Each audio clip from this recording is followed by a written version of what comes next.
I decided, though, that I had enough of the commute. So for those of you that drive to Toronto, I feel you. I feel you. I did it for 10 years. From the age of 3 to 14, I decided that it was time to make a switch. And I was kind of missing out on extracurricular activities. I couldn't stay after school. I was missing out on dating. I'm sorry, 14. I'm like, I can't date you. I gotta go take the bus back to Guelph. Yeah. So I pleaded my case that I wanted to switch school. And the school board and my mother, they both said no. So at 14, I decided to appeal my case to the school board. But I had a very good reason. I said, listen, the world out there is not bubble wrap for me. So I might as well learn now how to adapt to the real world, and that's in my best interest.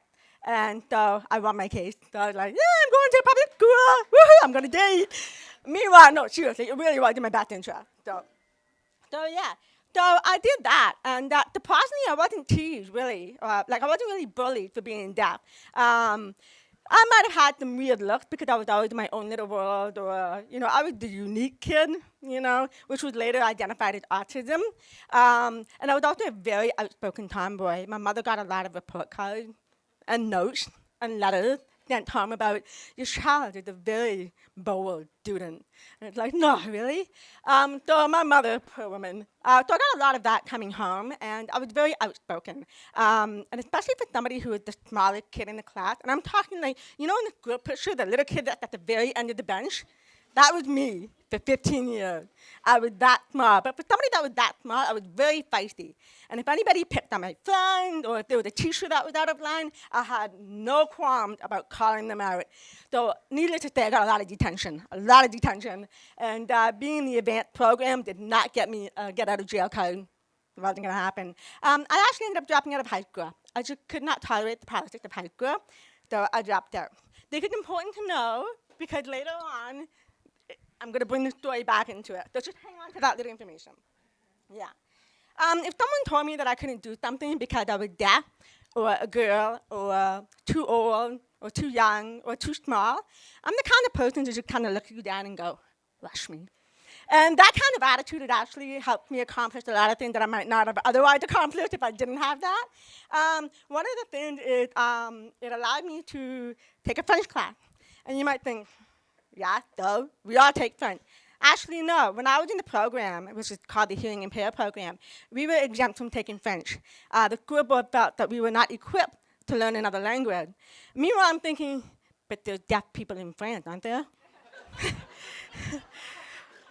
They know French. And I'm thinking, I learned English. If I can learn English, I can probably learn French.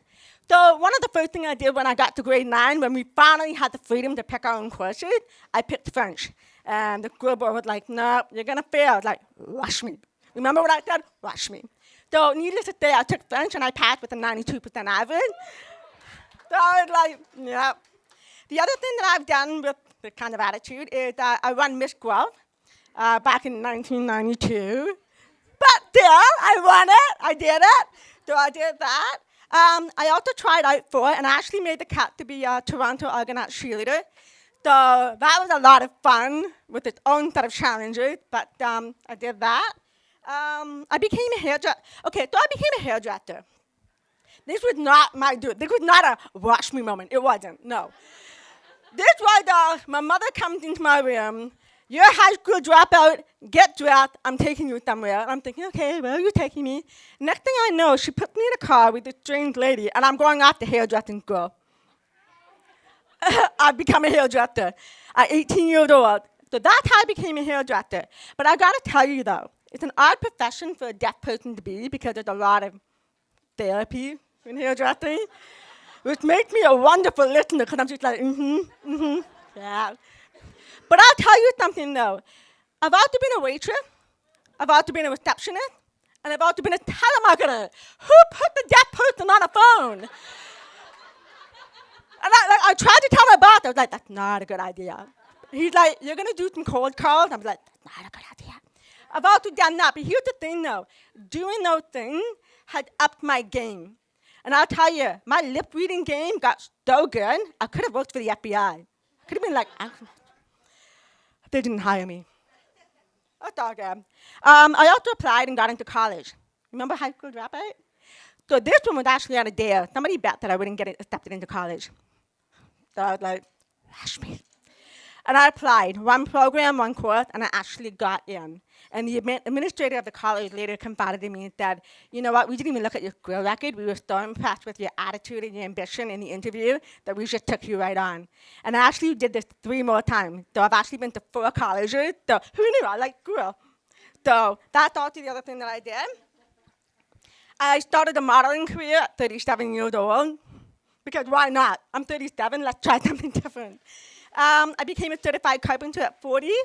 So I went to carpenter school. So if you need a basement refinish, you know, I'm your girl. I can do that for you. But really, the biggest thing that I fulfilled my longest and scariest dream in, you know, for all that I'm feisty and all like, woohoo, let's do it, I'm also scared. And I have dreams that I want to fulfill, but I get scared to do. And it took me 41 long years to finally fulfill this dream. And that was to be a dance teacher and have my own dance studio. And some of those ladies over there are actually my students from my dance studio. Yeah. And while I'm proud of a lot of things that I've done, and yes, they were fun at times, some people, including myself, have questioned why do I do things that clearly make my life more challenging than it needs to be, even if I wasn't deaf. And because it's not the norm for people to go audition for a pro cheerleading team or to be a dance teacher at 41 years old. But it should really be no surprise that I never saw myself as a deaf person. And I didn't even accept it, and I didn't even embrace it. In fact, I actually hated it. I hated it so much I actually had to go to counseling for it. And I had been exposed to the other side, the other world, the deaf culture, and I got rejected because I wore hearing aids, because I spoke. I didn't know sign language other than, you know, your swear words, because we all learn swear words and sign language. You know, why not? And I also didn't use closed captioning or TTY. So I didn't fit into the hearing world, but I also didn't fit into the deaf world. And so it was a very challenging position for me to be in, and it was very hard for me. And I actually once applied for disability assistance because, you know, being deaf is expensive, y'all. I literally have 2 laptops on my ear. That's how expensive it is. And it's funny because I was denied. And when they wrote the letter back to me, they said, you know, we feel that you've adapted to society too well to qualify, despite the fact that I have a 90% hearing loss. And I'm thinking, okay, thank you. I'm very flattered by the Ontario government that you feel I've adapted so well to society. So I'm like, I'm still applying every year and I'm still denied. Oh well. So aside from being deaf, I have Asperger's, I have ADHD, OCD, generalized anxiety disorder. Then again, who doesn't have anxiety these days? Like we all do. PTSD and SPD. Basically, any acronym you can think of, just throw it into the list. That really fits me. SPD, for those that don't know, means sensory processing disorder. And I'm not surprised that I have this because they always say when you lose one sense, another one develops, right? So mine happened to be touch. Why couldn't it be eyesight? It would save me a lot of my glasses and contacts if it was like not eyesight. But no, let's give Meg the one that's touch so I can feel an earthquake before everybody else does. Yeah, that's my guess. So, yeah, you're going to want to be near me. If there's an earthquake coming, you're going to want to be near me because I'll feel it. Yeah, I will. It's also important to let you know that I also have a chronic illness due to an autoimmune disorder. I have been in an abusive relationship. I've been raped. I've been in poverty. I have been suicidal, and I've been homeless. Why are these things important? Because being deaf isn't the only complicated thing about life. And you really cannot judge a book by its cover. Just because I'm a deaf person, I'm not a deaf person, if that makes any sense. People have called me an inspiration. And I don't think I am. And while I idolize Wonder Woman, I love her, I'm not her. I was dressed up as her, but I'm not her. And I can't tell you how many times that I've said to myself, I can't do that.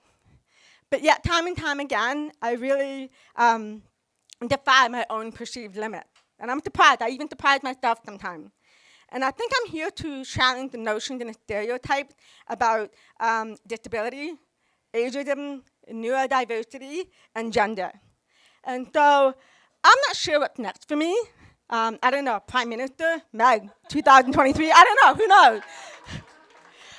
Who knows what I'll do? I don't know what's next. But I do know that wherever I go and whatever I do, it's going to be with the same wild fighting spirit that has gotten me this far. So thank you very much for listening. I really appreciate it.